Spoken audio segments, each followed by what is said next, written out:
महालक्ष्मी की पूजा, गणपति जी की पूजा के बाद कुछ ऐसा विशेष जो हमें करना चाहिए जिससे हमें उसका पूर्ण फल प्राप्त हो।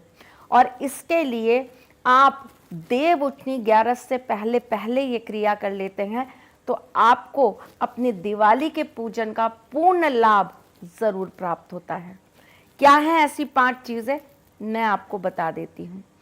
दीपावली पूजन के बाद आपको किसी गौशाला में जाकर गाय के नाम का चारा जरूर डालना चाहिए। दीपावली पूजन के बाद आपको सप्तधान पक्षियों और चिड़ियाओं के लिए चौराहे पर निरंतर 5 दिन तक जरूर डालना चाहिए। अगर आप इसको और बढ़ा सकते हैं तो जरूर बढ़ाना चाहिए, इससे आपको बहुत बरकत ही मिलती है।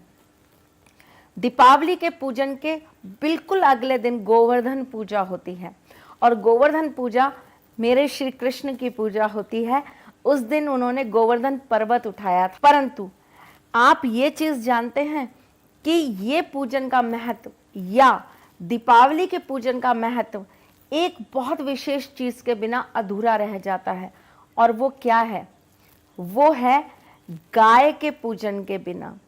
बिल्कुल, देव उठनी एकादशी से पहले पहले आप गौ माता का पूजन जरूर करिए। गौ माता के पैरों में जाकर घुंघरू जरूर बांध कर आइए। गौ माता के सिर पर चंदन का तिलक जरूर लगा कर आइए। गौ माता को अपने हाथ से रोटी के ऊपर गुड़ रखकर जरूर खिला कर आइए।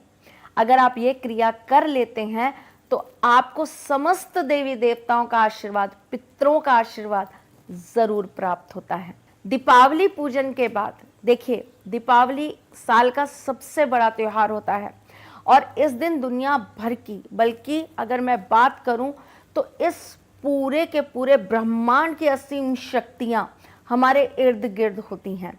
अमावस की वो रात्रि जिस रात्रि पर न जाने कितनी दृश्य और अदृश्य शक्तियां हमारे पास घूमती रहती हैं, उनमें से जो सकारात्मक ऊर्जाएं होती हैं वो सदा सर्वदा हमारे घर के अंदर वास करके रहें, इसके लिए एक बहुत उपयोगी चीज़ है जो मैं आपको बताती हूँ। अगर पॉसिबल है तो आप दीपावली पूजन के बाद लगातार 11 दिन तक अपने घर के अंदर कपूर और गूगल की धूरी जरूर दीजिए। बड़े बुजुर्गों का आशीर्वाद नित्य नियम से प्राप्त करते रहिए।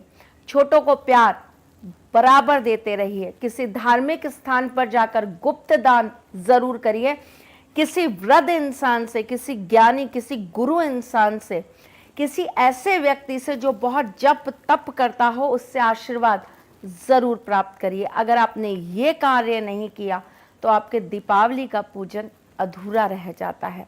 बहुत लोग पूजा करते हैं लेकिन उसका फल नहीं मिल पाता है, और फल इसीलिए नहीं मिल पाता है क्योंकि वो क्रिया पूरी नहीं होती है।